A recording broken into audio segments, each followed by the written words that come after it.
Welcome everyone to this seminar, the webinar on tariffs and interprovincial trade in Atlantic Canada, hosted by the Canadian Centre for Policy Alternatives with support from lots of different unions. We'll get into that in just a sec. I wanted to say, well, actually, yeah, who am I? My name is Ajay Parasaram. I am a longtime member of the CCPA Steering Committee and I sell my labor for a wage at Dalhousie University, where I am at the moment, um, where I teach about colonialism and capitalism. And I'm really excited, as I know you are too, to learn from our panelists and speakers this evening about what is, according to some, the most beautiful word in the dictionary, tariffs. I want to send a special welcome to, or a special shout out to Justice for Workers, Nova Scotia. As I understand it, they've organized a watch party over at Glitterbean Cafe down the road, which is a rad worker-run cafe owned and operated. It's a pillar for progressive communities in the city. So welcome to you in particular. And yeah, in just a moment, I'll be inviting Jennifer Murray from Unifor Atlantic to make some opening remarks. But before I do, I wanted to acknowledge that all of our discussions about tariffs and interprovincial trade are happening on stolen Indigenous land. And in my case, from where I am, that's Mi'kmaq land in Mi'kma'ki. And we can't lose sight of the fact that prior to this whole Canadian and international legal order, international or indigenous international legal orders thoughtfully guided commerce, development, politics through reciprocal obligations that covered from the Wabanaki Confederacy to the Haudenosaunee Confederacy, covering the region that we might call today Atlantic Canada.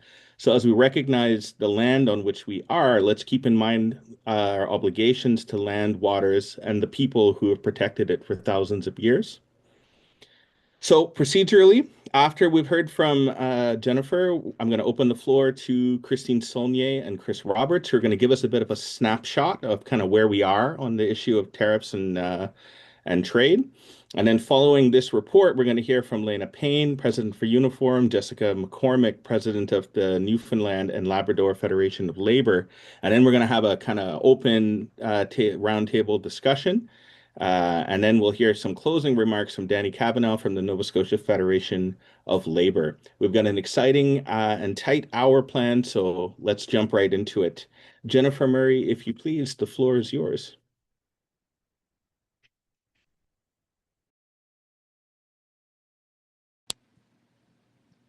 Okay, can you hear me okay? Thank you. So hello, friends. Like's already been said, my name is Jen Murray and I am Unifor's Atlantic Regional Director. Um, Thank you so much for joining us to talk with all of you about tariffs, this trade war that we are currently facing in this country, and the true challenges regarding interprovincial trade in Atlantic Canada. We know that we're all in a time of great uncertainty and have been living this uncertainty since the talk of tariffs began. We're seeing a great deal of interprovincial trade regulations being changed and loosened as if this is the solution to the problem. You're going to hear from some very influential and powerful speakers tonight who are out there fighting to protect Canadian jobs every single day and have been doing so for many months now. These Canadian leaders have been bringing workers' voices to provincial roundtables, and federally, Lena Payne is sitting on the Prime Minister's Trade Council. Together, they will respond to questions tonight, such as how is the tariff war affecting workers and their families and communities? What types of interprovincial cooperation are needed to fight against the Trump tariffs? And what worker-centered policies are needed? In the work I have done on this file so far, there is no doubt in my mind that we cannot leave it to others to decide the path forward for our country. Doing so would mean leaving workers out of the equation, and I know for certain that we cannot do that. There is a path forward and a way through this crisis, and the only path forward is actually together. I think that you will see that on this meeting, we will realize that it is going to take all of us united to protect good Canadian jobs. Thank you so much for that, Jen.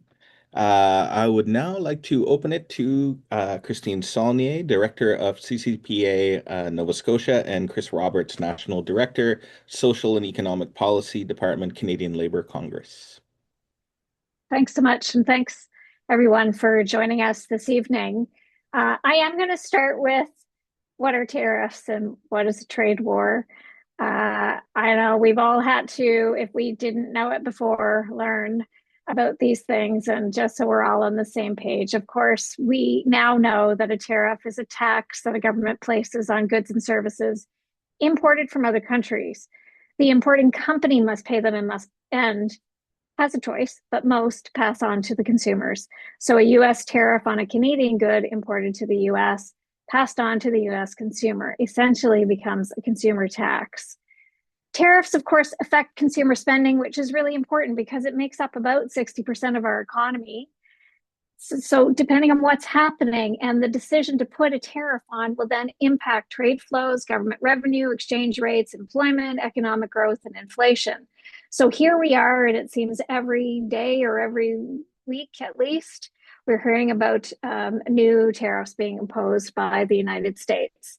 And so why are they imposing tariffs? Well, I mean, one of the reasons obviously is that higher tariffs is discouraging consumers in the United States to buy products from Canada or elsewhere. High tariffs, though, also generate revenue for government. And of course, it's about broader foreign policy leverage, as we know is happening currently. The direct impact on a province's economy depends, of course, on industries and how trade exposed they are. So I thought I'd briefly go over what are we talking about in Atlantic Canada, and I know there's lots of people on the call that can add to this conversation, but just to lay the groundwork. So it's said that actually the tariffs might have the smallest impact on Nova Scotia. Nova Scotia's GDP is actually 81% services. International good exports is only 11% of our GDP. But of those exports, 68% of them are exported to the United States. That is actually among the lowest provincial rate in Canada. The industries impacted in Nova Scotia include tire production, fish fishing, plus forestry products. And of course, Nova Scotia is facing double tariffs on seafood when it's facing tariffs from China as well as the US. And though that's really the second largest export is seafood, 80% of which goes to both China and the United States. Of course, yesterday, the day before, Trump announced a 100% tariff on the film industry. So that will have an impact on Nova Scotia's film industry, depending on what that all looks like. And if we look quickly at New Brunswick's GDP is 75% service. And so not as trade exposed as some other provinces, but if you dig down, of course, St. John has Canada's largest oil refinery. Over 80% of its oil is exported to the United States. As for Prince Edward Island, I actually learned this. I did not know PEI had a space industry, but it does. Along with frozen food, seafood, and vegetables, now only 15% of its GDP are goods exports, but we know that the province that in the Atlantic that has the most exposure is Newfoundland and Labrador. Its oil sector and its supporting industries related to energy are exposed. They are the most heavily dependent in the Atlantic on international good exports for their economy, which accounts for 30% of their GDP. That's actually the third highest of any province in Canada. Now that's direct trade, but of course this is about more than direct trade. It has a ripple effect across the economy, across the country. The anxiety, the job loss, what is next is here and everywhere across Canada. And so as Jennifer said in the opening, what are the solutions to the crisis? And what we want to talk about is what's been offered and what else could we do in terms of centering workers and good jobs locally. The Nova Scotia government was first off the hop with this announcement around removing interprovincial barriers as the way forward. So tackling the exceptions that are left in the Canadian Free Trade Bill. The Nova Scotia government passed sweeping legislation that is asking other Canadian provinces and territories to mutually agree on the rules governing the flow of goods, services, investment, and labor across provinces and territories. So far, Ontario, New Brunswick, and PEI have said yes. To what exactly? Not clear at all. The Nova Scotia government also said, though, that it would cancel American contracts. Now, PEI has similar language, and maybe other provinces too. That's the kind of initiative that we actually kind of want to see, more local procurement, if not canceling contracts. How do we support local jobs paying decent wages? How do we enable using local companies? Well, unfortunately, a lot of local provinces have already been outlawed under the Canadian Free Trade Agreement and regional procurement agreements. You know, it's perhaps not surprising then that we heard Nova Scotia canceled some small contracts worth a total of 130,000, and it just awarded bridge painting and repair contract of 70 million to an American consortium, saying that there was no local company that could take on the work. Of course, smaller provinces like ours in the Atlantic in particular should be concerned about losing any more business to large businesses. And when we underline what does it mean to have this kind of sweeping legislation, we can thank the CCPA and many of my colleagues across the country. I think Stuart True is on the call tonight, who leads our trade investment project, for the amazing research that's coming out of CCPA around what does the rhetoric actually mean about decreasing barriers. It is a false solution aimed at more deregulation and boosting corporate profits. It's not one that's going to allow for any substantial replacement of reduction in US trade, create jobs, or some substantial economic growth. Chris will go over some of the other significant concerns. Let me end with this. It's quite striking to me as I was looking at Scott Sinclair, who's actually no longer with CCPA, he retired. He wrote in 2017, when the Canadian Free Trade Bill was finalized, this is what he said, quote, "Will business lobbies, now that they've gotten most of what they've been pushing for in the Canadian Free Trade Agreement, finally stop complaining about internal trade barriers and get on to other issues like boosting their lackluster productivity? Don't count on it. It's such a great hook for justifying deregulation that we can safely assume the complaints will persist."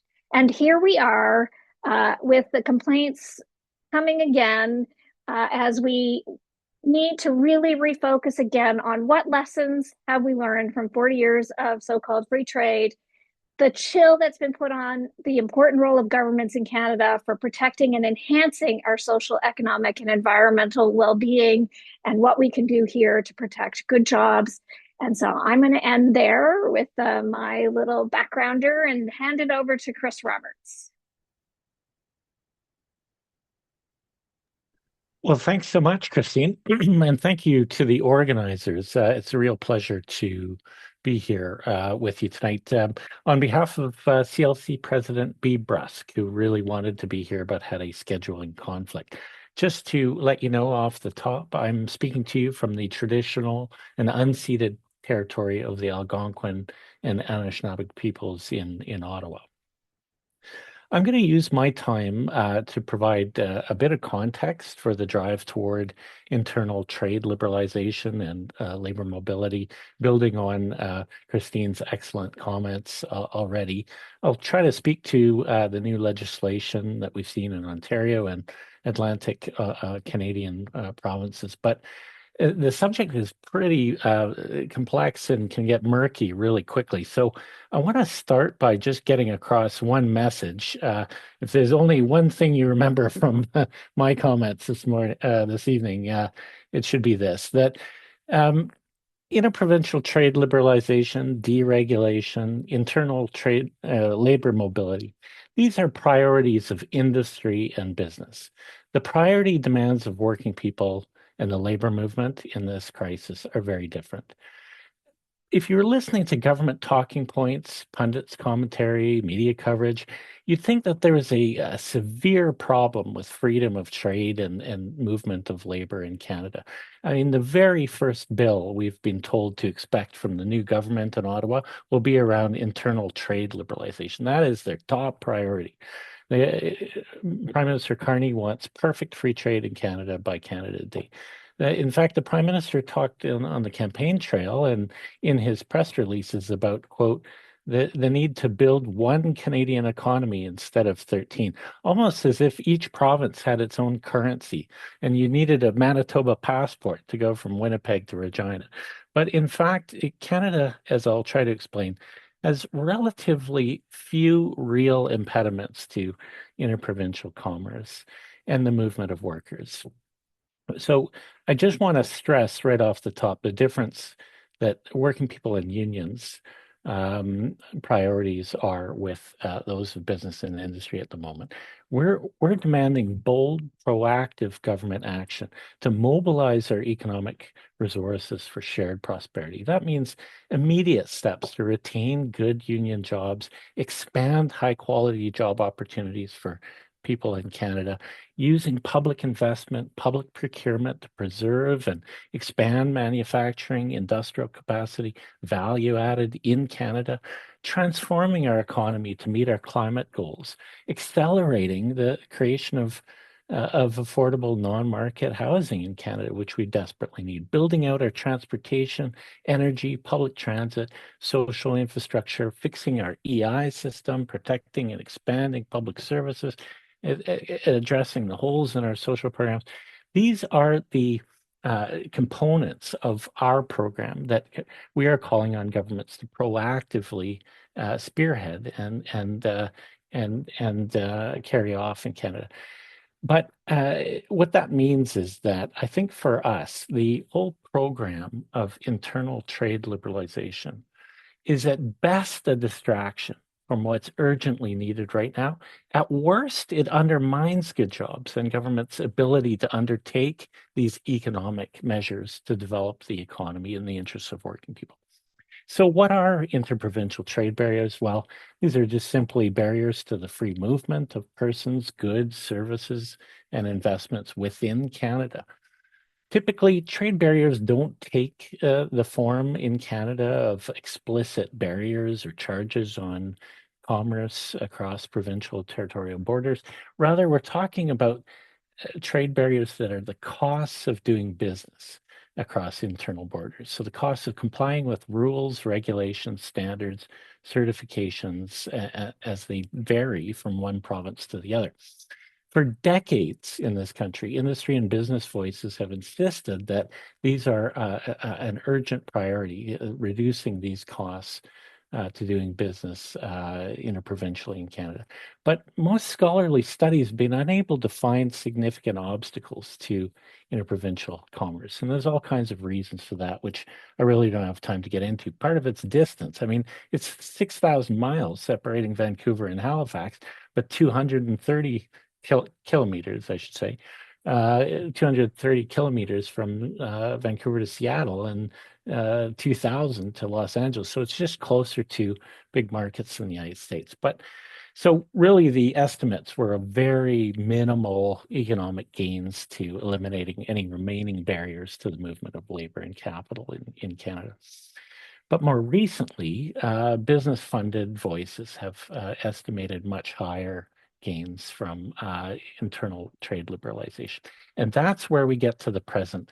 The business groups have really used the external Trump trade tariff crisis as an opportunity and excuse to drive forward very radical changes to rules that provinces put in place to regulate provincial economies in the interests of workers, the public, and the environment. So that's what we're seeing with these bills that really enshrine the concept of mutual recognition, the idea that provinces will agree to unilaterally disarm, basically rid themselves of their regulatory capacity, so long as a reciprocating jurisdiction, another province, decides that a business or an operator or a skilled professional is fully certified, fully licensed, and fully approved to do business, then they will accept that as well. There are lots of problems with this approach, not all of which I can really get into. But one of the most important things I want to emphasize is that we're talking about job losses.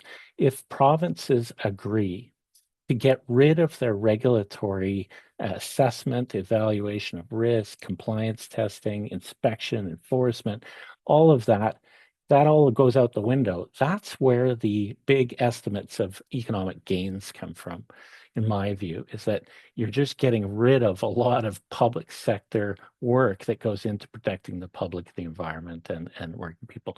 That's part of the problem. But the last thing I'll say, and I've gone way over already, but I'll just finish by saying that these bills are being rushed forward with no economic or environmental impact analysis whatsoever, no consultation with labor and affected groups, stakeholder organizations. All of the detail in these bills, some of which are 1 page or 2 pages, are going to be contained in the regulations. And the provinces, in many instances, have essentially indemnified themselves if things go wrong. That is, they've said in the legislation, no one can take us to court if something goes terribly wrong. And that is really disturbing. And I think this juggernaut is moving so quickly that we haven't had a true opportunity to ask fundamental questions about whose interests are being served here. I'm sorry to go on so long, Jai, but much more. There's much more to be said. Obviously, hopefully others will chime in. Thank you so much, Chris. I mean, I just took furious notes the whole time you were talking, and I'm sure everyone else was as well. So thank you for that. And we're now going to turn to the roundtable discussion, and we'll hear first from Lena Payne, the president for Unifor. And yeah, please, Lena, floor is yours. Hi, can everyone hear me? Thumbs up or a yes would be great. Okay. I'll try to focus on the topic at hand, but I will say to you that probably a little bit in response to what Chris was saying, that we too, as a labor movement, have used the Trump threat to argue for things. And if we're not, then that would be silly of us not to do that. And including talking about what a more resilient Canadian economy could look like by using industrial policy and procurement and all of the resources and levers and all of the things that we have in this country to be able to build a stronger economy. So I think this is to be expected that the business community would try to exploit this moment. We've been saying this from the beginning. And exploit it to also try to roll back workers' rights. So we have to be on our guard because they do see things like the right to strike. They do see things like workers' rights, health and safety rights, all of these things that we fought for in different provinces to make sure that we're raising the standard for everybody as a threat to trade.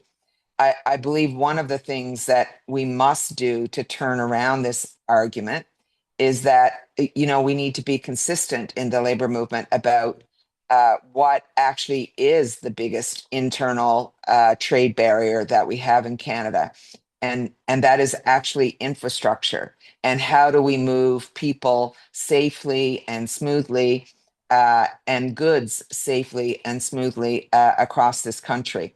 So that's incredibly important that we are also getting our message out there and making sure that it's being heard. This is not a small problem. This is a complete reset of the Canadian economy. It is a rethink, and we have to reimagine what Canada can look like in a world in which we cannot rely, and nor can business in Canada rely on the United States as a safe or secure or reliable trading partner. So that's the reality of the moment that we're in. And in that moment, I believe we have opportunity.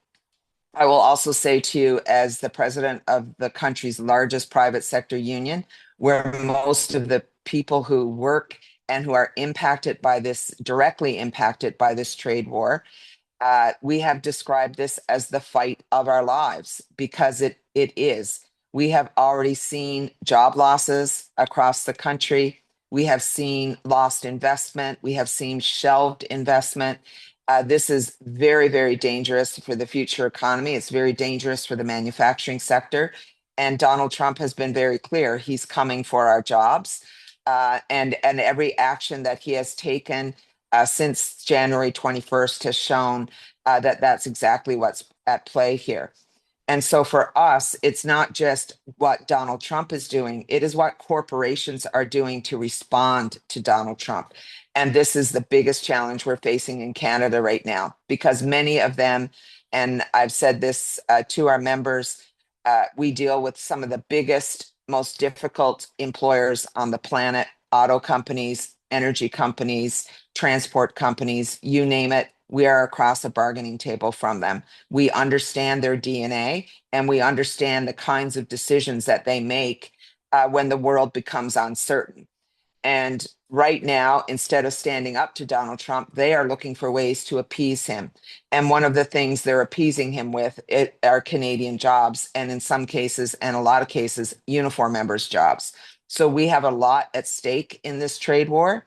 Our members have a lot at stake, and that's why I think I've done 400 media interviews since January 21st, because we have to make sure that we are getting across what the problem is and also being propositional about what the solutions are here.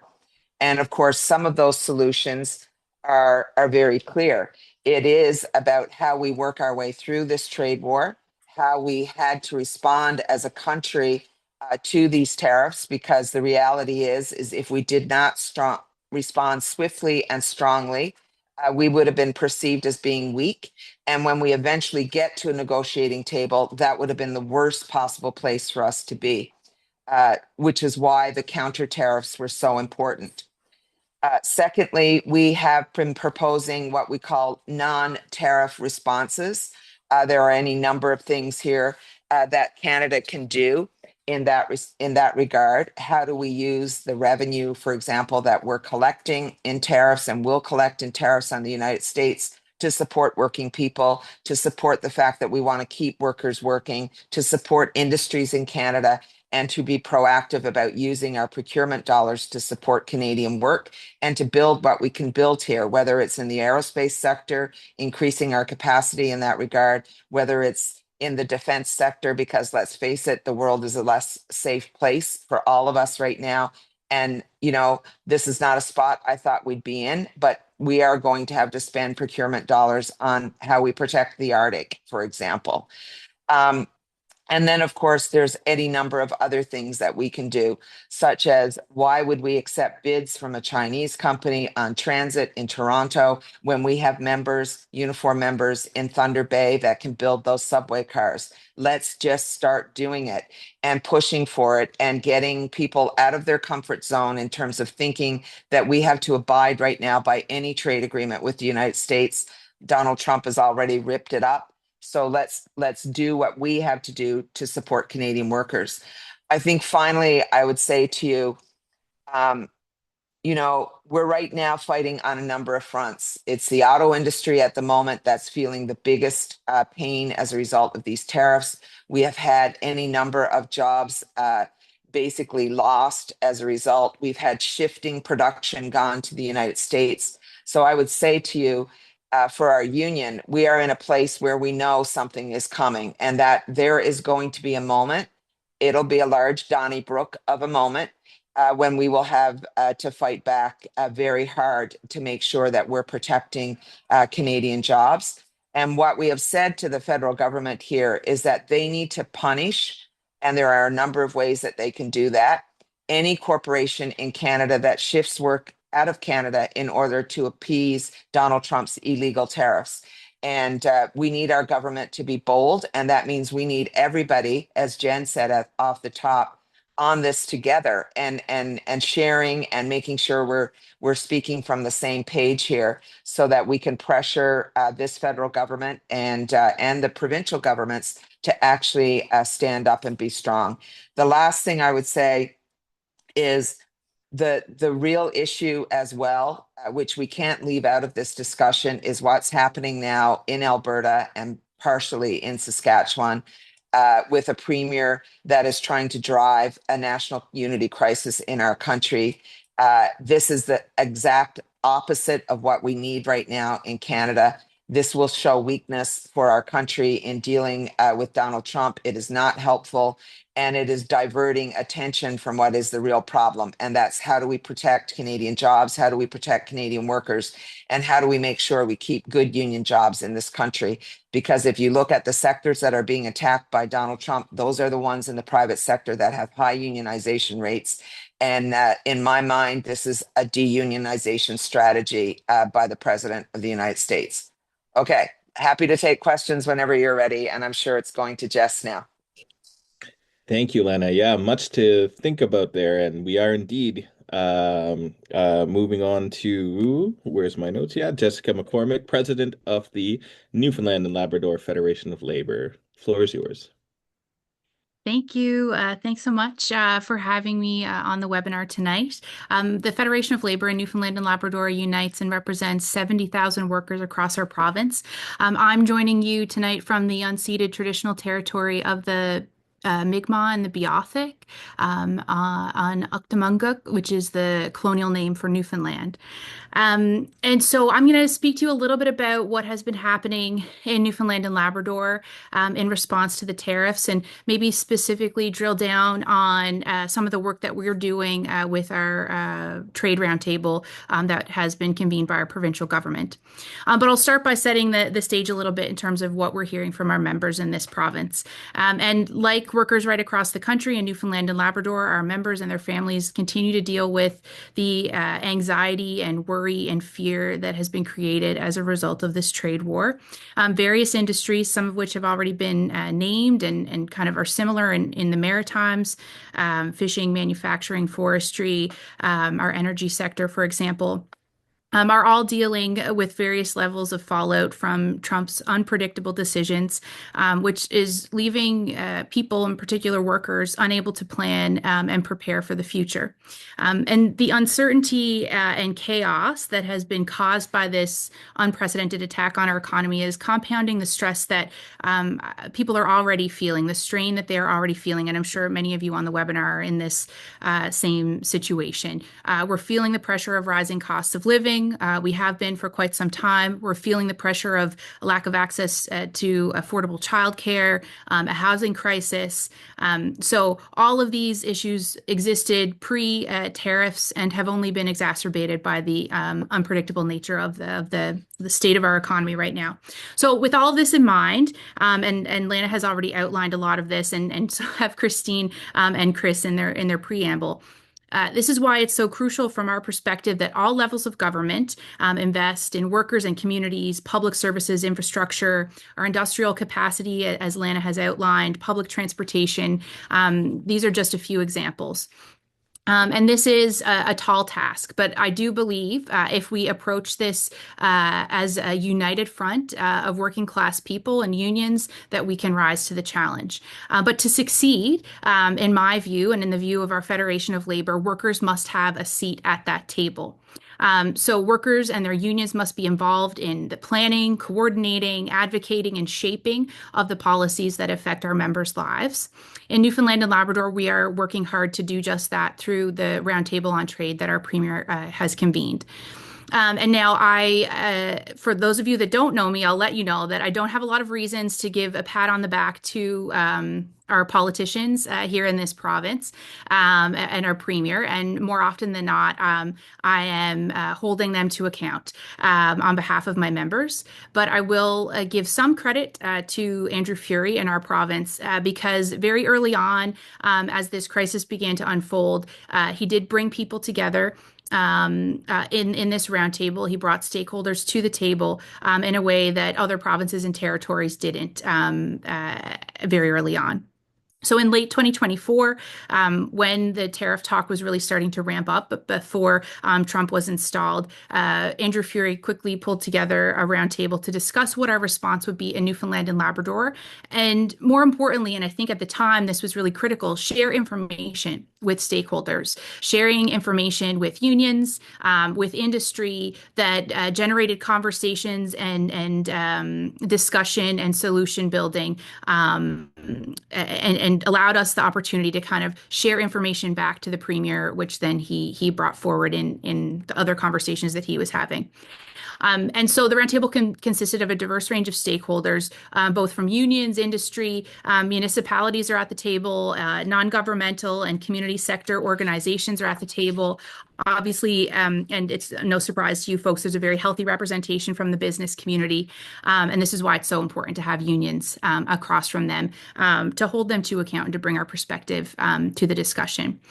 So throughout these meetings and in the ongoing communication that we've had with the senior staff in the provincial government, our federation has consistently emphasized the necessity to prioritize workers' voices, our concerns, our perspectives, and our needs in the strategic response that our provincial government was developing. We've also been clear in these conversations that now is not the time for employers to use this situation as an excuse to erode progress workers and their unions have made at the bargaining table. And I'll speak a little bit more about that in a second.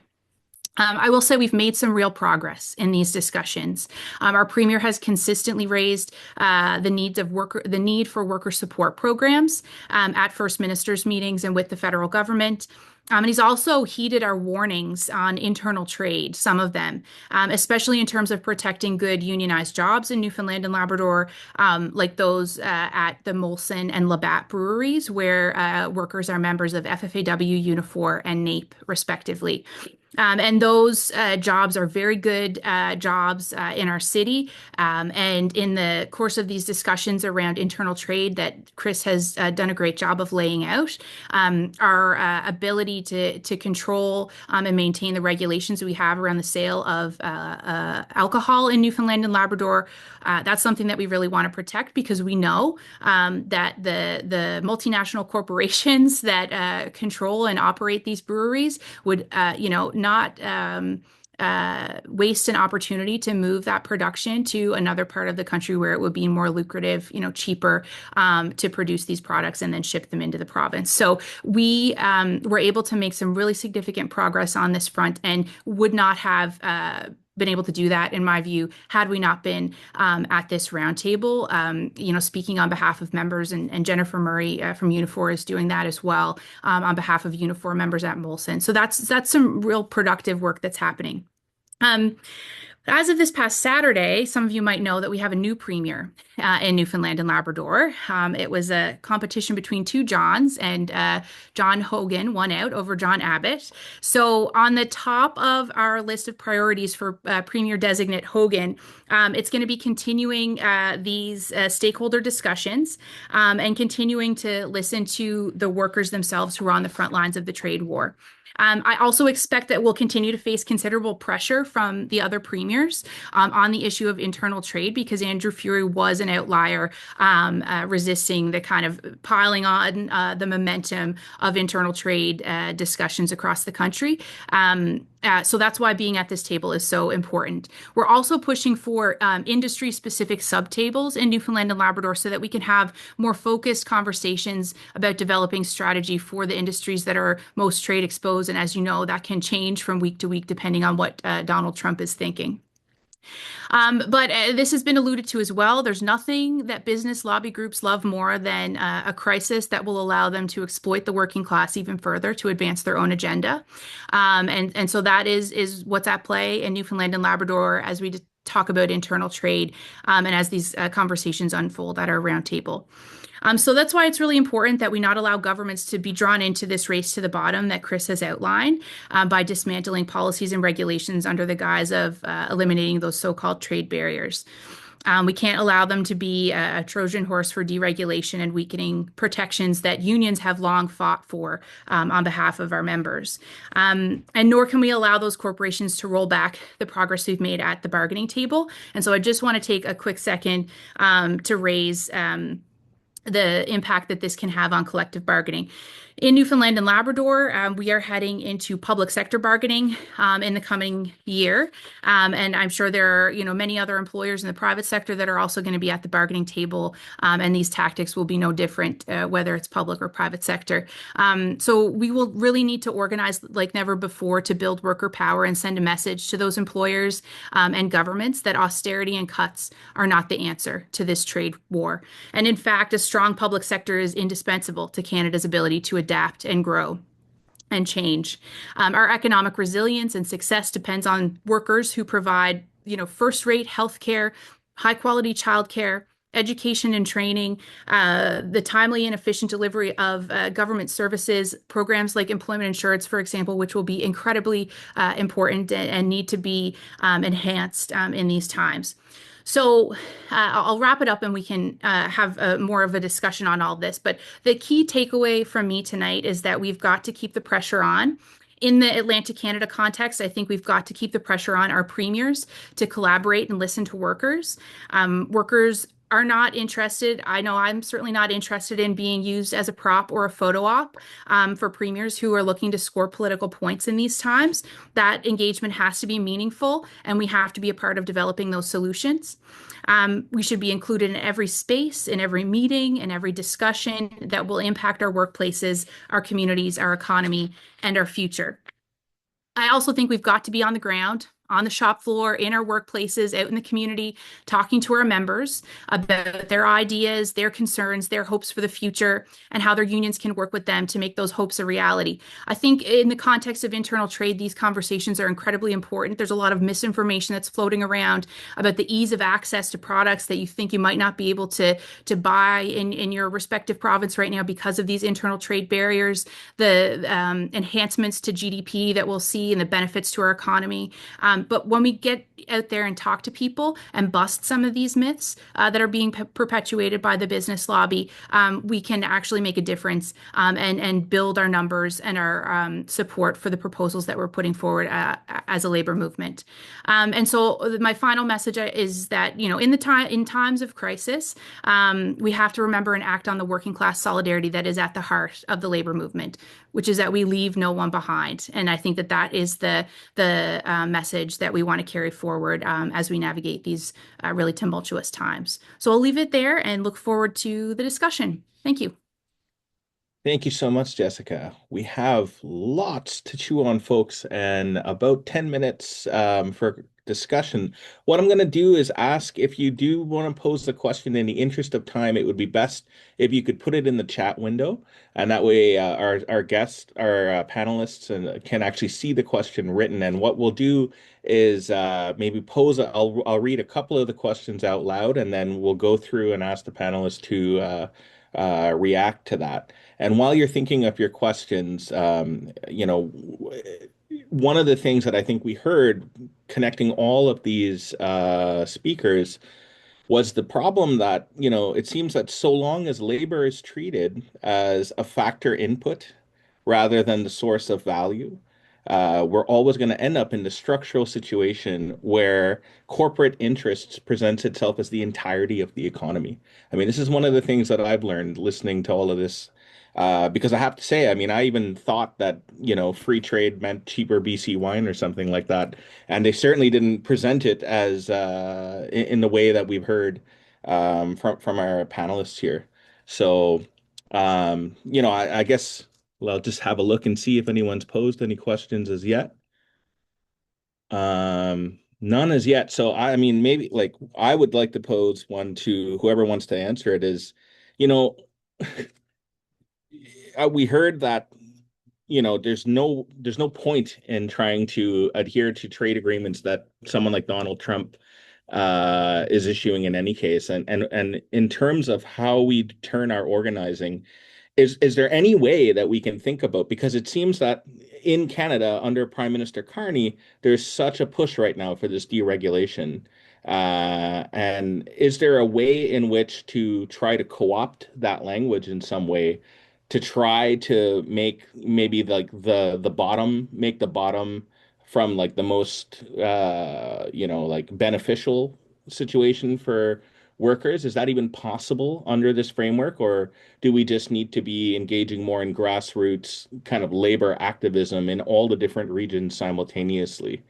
Just wondering if there's any way to use this kind of like moment to coordinate things, or if you think that we just need to kind of hold the line. Any thoughts on that?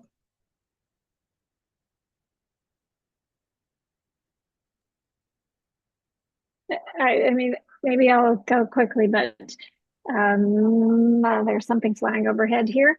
I I guess, I mean, we shared in the chat the Justice for Workers, Leave No One Behind agenda. I mean, I think it's a nice package of starting points depending on where we go from here. You know, there are some obvious things that are discussed about what we need to be pushing for. Employment insurance reform and, you know, support for workers is one, and that's high on their agenda.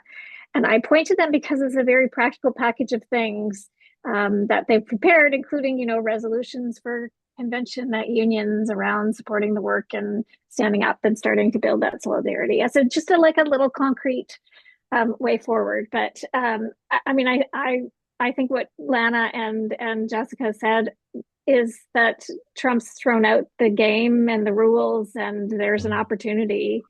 How do we like bust the myths without continuing to repeat them and reframe it? And that infrastructure question, like even if you look at what the businesses say in Nova Scotia, the ones who are exporting are saying there aren't barriers. And the one barrier, if we want to call it that, is exactly what Lana said. It's infrastructure, it's shipping, it's, you know, the grid, the electric grid. It's all the things that we need to be talking about. And whether that it's just reframing and the it's always the problem is they present the common sense kind of solution, right? Let's get rid of barriers. So how do we reframe it and take the opportunity to address the kind of investment that we want to see and push? Lana. I just want my sense of the internal trade. They've done this, and you know, some provinces have passed. Like, I don't think they understand, even a lot of them, except Premier Fury and others, that this is really going to change much. My sense of things, because there's going to be more things that we're going to have to do right now, and internal trade is going to be like in the weeds of where we need to go as a country, that this was something that premiers and the prime minister were talking about in order for people to have confidence that they were doing something.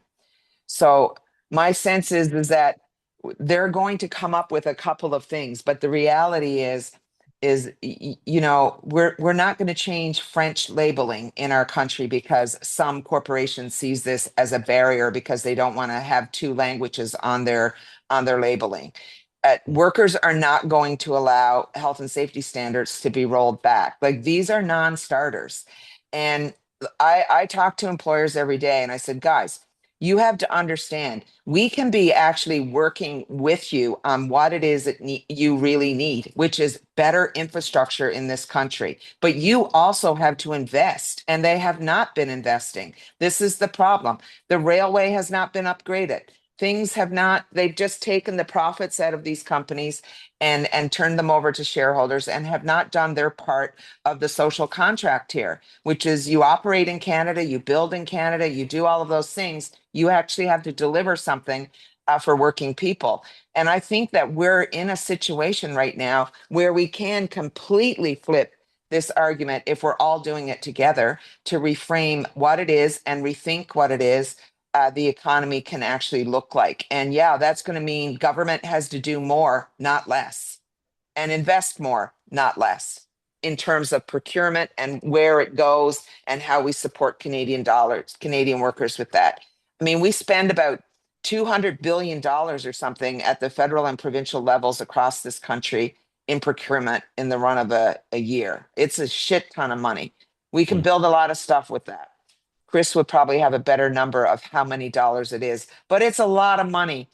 And if we were using it wisely to actually, you know, build the things we need, support supply chains, do all of the stuff that we could do, we could have a completely different country.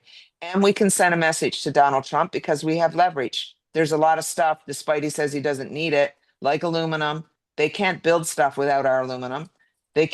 Their farmers can't operate without our potash. Energy is trickier because we actually do get energy from the US too, because we do not have a west-east ability to transport enough of that oil to Sarnia or Montreal or wherever it is we'd need to do it from Alberta. But there are certainly things that we can do. And as a movement, I think it's not enough for us to say that this is all bad and these corporations are terrible, even though I do say that every day.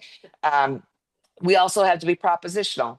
We have to explain what we want. What is our economic program? And that is what we put out during the federal election. This is our economic program for Canada. We got 5 big ideas. Someone else, come on, bring in your 5 big ideas. Let's get this going, because the window will be short, because eventually there will be an agreement with Trump.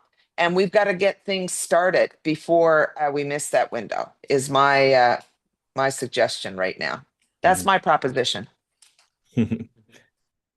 I can't possibly improve on that. I agree completely with what Lana said. We're really in a moment where you put your finger on the contradiction here, Jaya, that for 50 years, internationally and internally, Canada has been putting all of its eggs in the basket of trade liberalization, deregulation, neoliberalism, getting the state out of the role of planning, economic planning, and industrial policy and the like.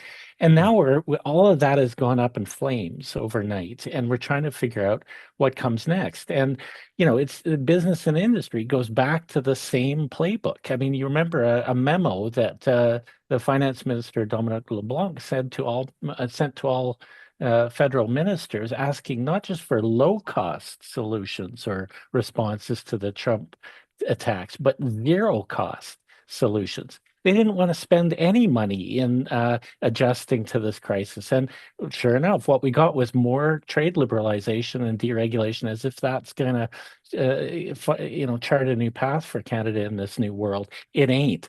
And Trump has thrown out the rule book. He doesn't care about the WTO. He doesn't care about trade agreements. Doesn't care about and we got to start thinking, okay, what does our economy look like if it's not just about more free trade, more integration with the United States? That's a big job. We have to reconsider using government capacity and reframing is key. And the internal labor mobility issue is a perfect example. There's tons of studies that show that the impediments that workers face when they want to move somewhere to take a job are things like available care services for their elderly parents or their children, affordable housing, support in form of tax incentives and other supports to actually move to take work. It's positive investments that we need to facilitate the movement of workers if that's the goal.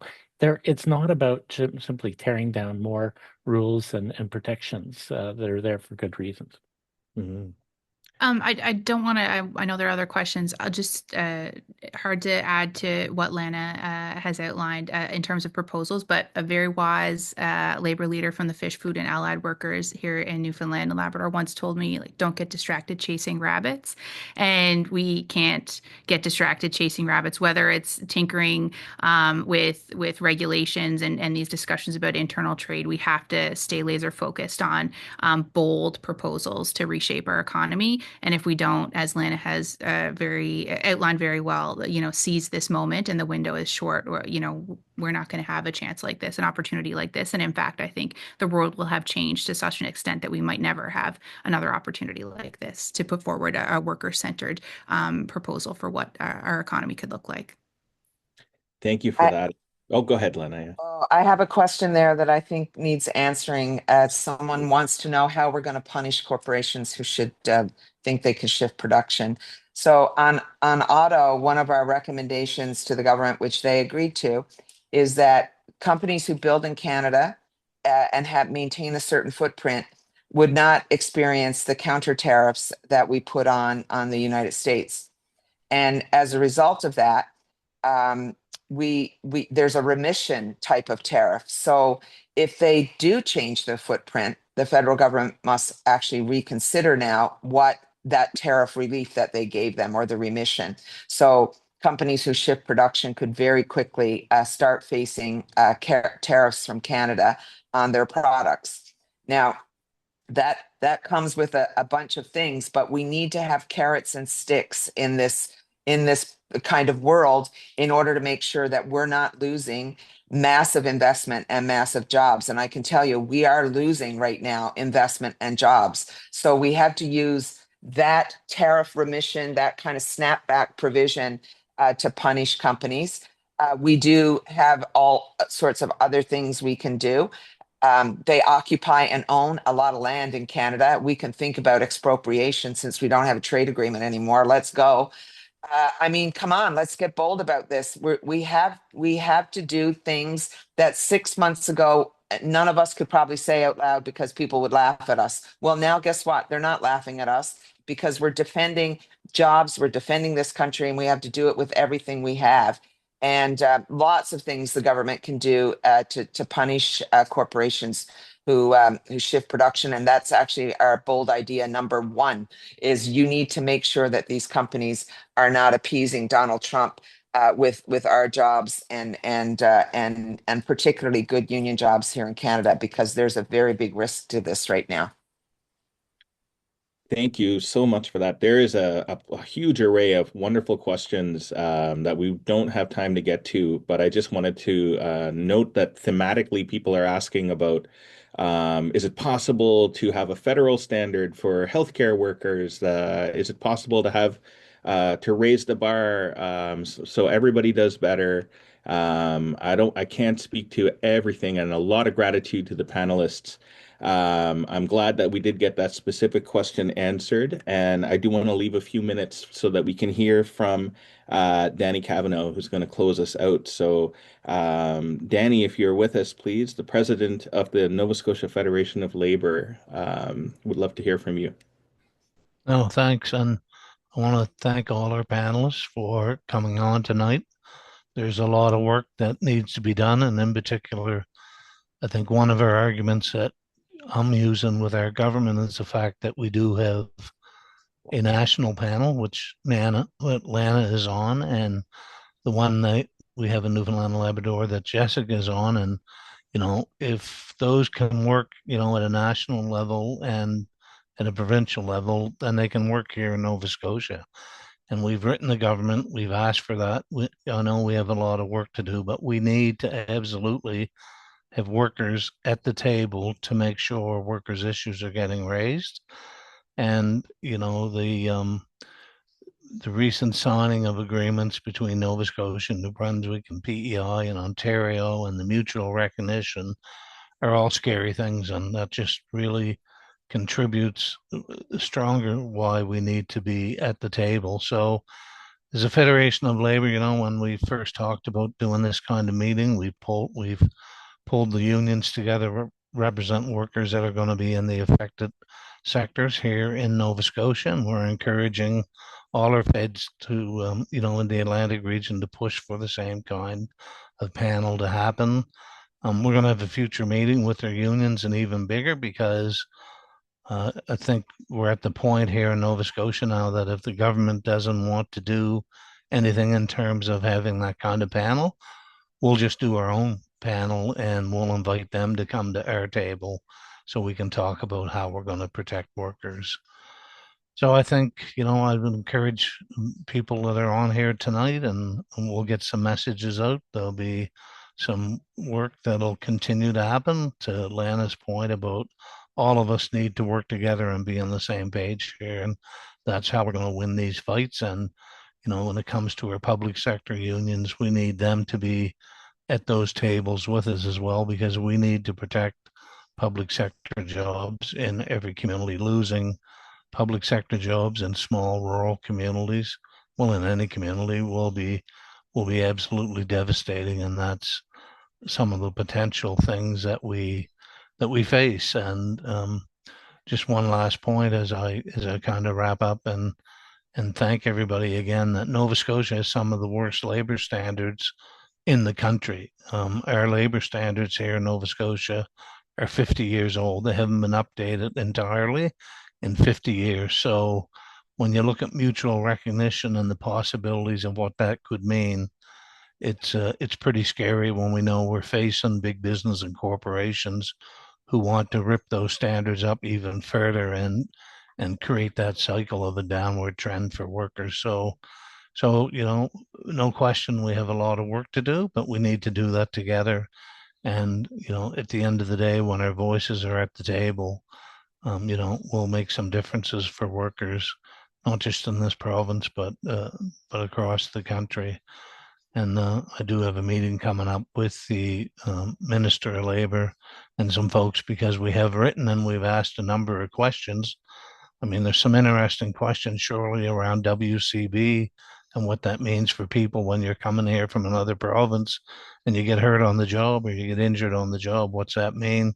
Which standard do you follow? Do you follow, if you come from Ontario, the Ontario standard? Are you in the Nova Scotia standard?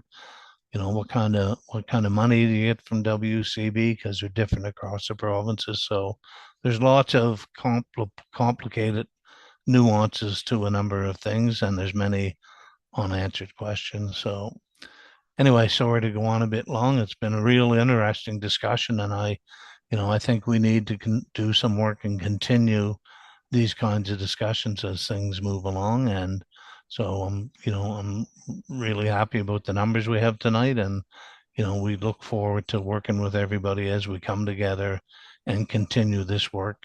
And we all need to be together, as I said, and others have said, on the same page and continue to push for a worker agenda. Thanks again, everybody. Thank you, Danny, and big thanks to the panelists and organizers, the CCPA, for pulling this all together. Yeah, thank you, everyone, and good night. We'll see you on the picket lines and all the other good places where we meet. Good night. Thanks, Ajay. Thanks very much. Good to see you. Thanks, Lana.